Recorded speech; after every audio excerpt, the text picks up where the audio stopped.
Anda tidak berdosa jika Anda bertanya, di mana Allah sebelum Ia menciptakan makhluknya? Pertanyaan ini pernah dilontarkan oleh para sahabat kepada Rasulullah SAW, dan Rasulullah memberikan keterangan yang sangat jelas. Di dalam hadis yang diriwayatkan oleh Abu Razin Al-Uqaili radhiyallahu anhu, beliau bertanya kepada Rasulullah SAW, "Aina kana rabbuna qabla ay yakhluqas samawati wal arda?" Qala kana fi ama'in ma fawqahu hawa'un wa ma tahtahu hawa'un thumma khalaqal arsya thumma istawa alaihi. Sahabat bertanya, di manakah Tuhan kami berada sebelum Ia menciptakan langit dan bumi? Rasulullah SAW menjawab, Ia berada di ama. Di atasnya tidak ada udara, di bawahnya tidak ada udara. Kemudian Dia ciptakan arsy lalu bersemayam di atasnya. Hadis riwayat Tirmidzi, Ibnu Majah, Baihaqi, dan hadis ini sahih. Hadis ini menerangkan bahwa Allah Subhanahu wa taala sebelum menciptakan segala sesuatu, Ia sendiri di tempat yang disebut ama. Ama sendiri berasal dari kata umyun yang berarti buta. Sesuatu tempat yang tidak diketahui bentuk dan wujudnya. Sesuatu tempat yang hanya Allah tahu seperti apa keadaannya. Tempat itu tidak ada udara, tidak ada apapun kecuali Allah Subhanahu wa taala saja di sana.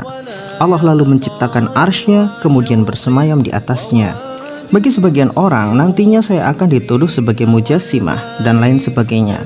Tapi saya mohon, kalau memang ada yang salah dalam apa yang saya sampaikan dalam video ini, silahkan dikoreksi, dalil dengan dalil, kitab dengan kitab.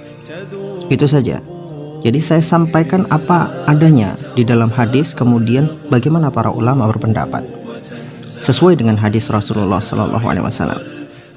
Di dalam hadis ini, yang pertama Allah ciptakan adalah arsy, yaitu singgasana yang hanya Allah yang tahu seperti apa wujudnya. Para ulama Islam telah menjelaskan masalah ini, bahwa istiwa yaitu bersemayamnya Allah di atas arsy adalah sesuatu yang maklum, yang diketahui. Kaifiyah, bagaimana cara Allah bersemayam, tidak ada yang tahu. Mempertanyakan hal itu adalah sesuatu yang dilarang.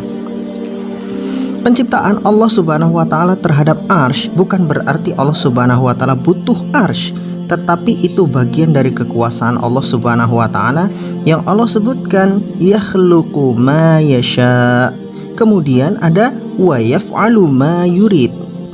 Jadi Allah Subhanahu wa taala itu menciptakan apa yang Ia kehendaki, dan Allah juga mengerjakan apa yang Dia inginkan. Tetapi kehendak dan keinginan Allah tidak sama dengan makhluknya. Laisa kamitslihi syai'un wa huwas sami'ul basir. Tidak ada yang seperti Allah sesuatu apapun, dan Dia Maha mendengar lagi Maha melihat. Pernyataan bahwa jika Allah Subhanahu wa taala bersemayam di atas arsy berarti Allah Subhanahu wa taala terikat dengan waktu dan tempat. Benarkah hal itu? Pertanyaan ini hampir mirip dengan sebuah pertanyaan. Mengapa Allah ciptakan malaikat untuk diberikan tugas-tugas? Bukankah Allah mampu melakukan segalanya? Apakah Allah butuh bantuan malaikat? Tentu saja jawabannya adalah tidak. Penciptaan malaikat dengan ketaatan mereka kepada Allah Subhanahu wa taala adalah kehendak Allah tanpa mengurangi kekuasaan Allah. Begitu juga dengan arsy. Penciptaan arsy bukan berarti Allah butuh arsy, tetapi karena Allah berkehendak atas itu. Mengenai awal penciptaan ini, Allah Subhanahu wa taala pertama kali diciptakan adalah arsy-Nya di atas air. Di dalam hadis Bukhari disebutkan, "Kana Allah wa lam yakun syai'un ghairuhu wa kana arshuhu 'alal ma' wa kataba fi dzikri kulla syai'in wa khalaqas samawati wal arda." Allah telah ada dan tidak ada apapun yang ada selain Dia pada saat itu. Kemudian arsy-Nya di atas air tercipta. Kemudian Dia menuliskan di dalam Az-Dzikr, Lauh Al-Mahfuz, takdir segala sesuatu. Kemudian Ia ciptakan langit dan bumi. Hadis riwayat Bukhari jilid 6 halaman 289. Ada orang-orang yang meyakini bahwa alam ini dibentuk dari bagian tubuh Tuhan. Ini adalah kesalahan fatal. Allah menciptakan alam dan makhluk-makhluknya bukan dari bagian dirinya, tetapi dari sesuatu yang tidak ada. Hakikat penciptaan adalah menjadikan sesuatu yang tidak ada menjadi ada. Semua makhluk tercipta dan diciptakan dari bahan yang dulunya tidak ada sama sekali dan bukan bagian dari Tuhan. Allah itu tunggal secara jenis dan wujud, tidak akan bisa dibagi-bagi menjadi bentuk-bentuk yang lain. Adapun ciptaan adalah sesuatu yang diciptakan. Dia mempunyai awal dan mempunyai akhir, sedangkan Allah tidak mempunyai awal, tidak mempunyai akhir. Di dalam kitab Fathul Bari juz ke-6 halaman 289, di dalam pembahasan permulaan penciptaan Bada'ul Khalqi, diriwayatkan dari Ibnu Abbas radhiyallahu anhu. Beliau menjelaskan, Allah menciptakan Lauh Al-Mahfudz sejauh perjalanan 500 tahun. Kemudian Allah berfirman kepada pena sebelum menciptakan ciptaannya, dan ketika itu ia bersemayam di atas arsy-Nya. Tulislah, firman Allah. Pena menjawab, apa yang akan aku tulis? Allah berfirman, ilmuku dalam penciptaan hingga hari kiamat. Para ulama berselisih pendapat antara arsy dan pena, manakah yang diciptakan terlebih dahulu. Namun jika melihat hadis sebelumnya, maka arsy diciptakan sebelum pena. Kemudian masih di dalam kitab yang sama, halaman yang sama, dalam riwayat Nafi bin Zaid, beliau mengisahkan arsy Allah subhanahu wa ta'ala telah tercipta di atas air. Kemudian Allah menciptakan pena. Kemudian Dia berfirman, tulislah semua yang akan terjadi. Kemudian Dia menciptakan langit dan bumi dan apa-apa yang ada di dalamnya. Maka secara urutannya, setelah Allah subhanahu wa ta'ala menciptakan arsy dan air, arsy berada di atas air. Kemudian Dia tuliskan di dalam Az-Dzikr takdir segala sesuatu. Kemudian diciptakan langit dan bumi. Wallahu a'lam bishawab. Begitulah yang dijelaskan oleh para ulama berdasarkan hadis Rasulullah SAW tentang permulaan penciptaan yang Allah lakukan. Perlu diingat baik-baik bahwa penciptaan bukan berarti Allah butuh atas makhluknya.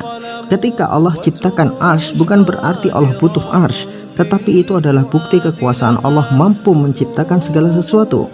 Ketika Allah ciptakan malaikat dan mereka diberikan tugas, bukan berarti Allah meminta bantuan malaikat, tetapi itu kehendak Allah mampu menciptakan makhluk-makhluk yang selalu taat kepada perintah-perintah Allah subhanahu wa ta'ala.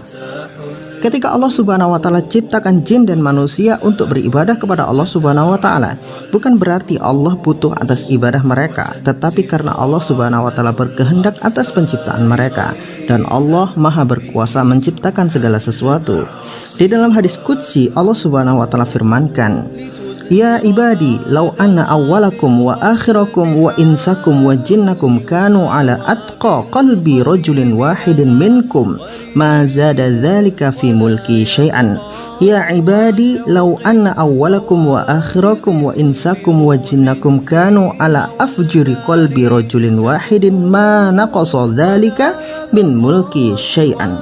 Wahai manusia, inilah Tuhan yang sesungguhnya, Tuhan yang ada sebelum segala sesuatu ada, yang tidak akan mati meski seluruh isi dunia mati, yang tetap hidup meski seluruh dunia ini binasa, yang tetap berkuasa meski segalanya hancur. Maha suci Allah dari segala tuduhan orang-orang kafir terhadapnya. Hampir lupa kami sampaikan, jangan pernah membayangkan wujud Allah subhanahu wa ta'ala. Akal kita ini mempunyai batasan, dan tidak layak bagi kita membayangkan wujudnya Allah subhanahu wa ta'ala seperti apa. Cukup sadari betapa kecil dan hinanya kita di hadapannya, agar kita tidak sombong. Segala apa yang ada di dunia ini adalah miliknya Allah subhanahu wa ta'ala, dan segala yang ada di akhirat juga miliknya Allah subhanahu wa ta'ala. Dengan menyembahnya sepenuh jiwa, Dia pasti akan memberikan sebagian dunia kepada kita, dan Dia berikan akhirat sebagai balasan atas ketaatan kita kepadanya. Wallahu a'lam bishawab.